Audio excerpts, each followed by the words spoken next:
As hy ons kuier lekker hier so by Nampo Alpha, ek saam met Puri. Ons gaan 'n bietjie gesels. Die man is bitter trots, baie geluk eerstens in plek. Maar die man het weggestap met die beste bil hierdie jaar in Suid-Afrika in die skouring. Ons gaan 'n bietjie by hom hoor hoe dit geteel is, hoe dit bymekaar kom en waarom hy is nou hierdie pragtige Simmentallertjies om sy plaas vol te maak. Hoe gaan dit? Baie goed, dankie en jy? Ja, baie goed, dankie. Lekker gees, lekker fees en ons lag almal lekker saam hier. Ja, dit is baie lekker. Dit is my eerste keer nou hier by Alpha en dit is regtig ongelooflik. Die moeite wat hulle doen is baie lekker hier. Kom ons begin by 'n bil, wat spring 'n bittersterk bil. As jy kyk na daai sprong van Rip, en daai bespiering met die rugloop, iets ongelooflik om te sien so van bo af. Ek nou vandag van bo af staan en kyk die bil so, regtig iets om te sien.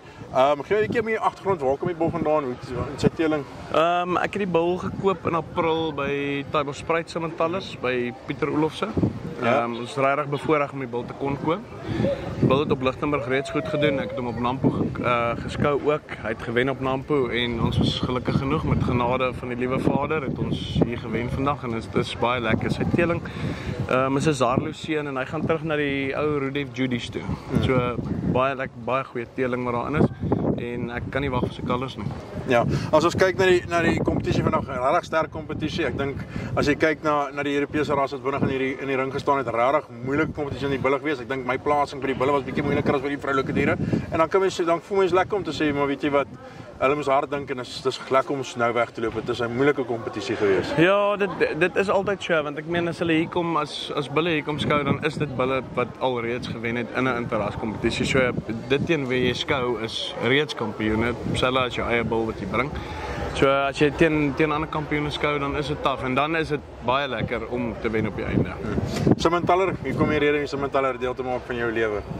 Simmentaller, ek dink die vroulike diere is die mooiste bees wat daar is. Ek dink altyd dit is net so mooi soos my vrou, amper.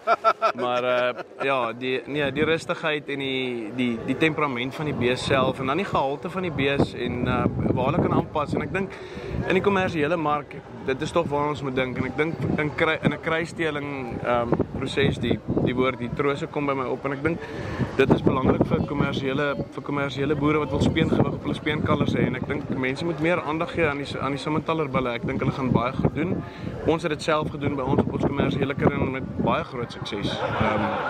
Ten minste 20-25 kg swaarder gespeen op dieselfde ouderdom op dieselfde koeie. Ja, wel dit is ons proefs in 'n pudding en lyk my jy klaar getoets, so baie geluk. En ja, lyk my jy weet jy goeie oog as jy koop so, hou dit so. En ek kan nie wag om weer met jou te gesels nie. Baie dankie Tinus, werk. As hy trotse man hier langs my. Ek sê vir hulle baie geluk aan Nampo Alpha wat vanaand hierso 'n blink geleentheid vir ons almal het. Ons praat weer.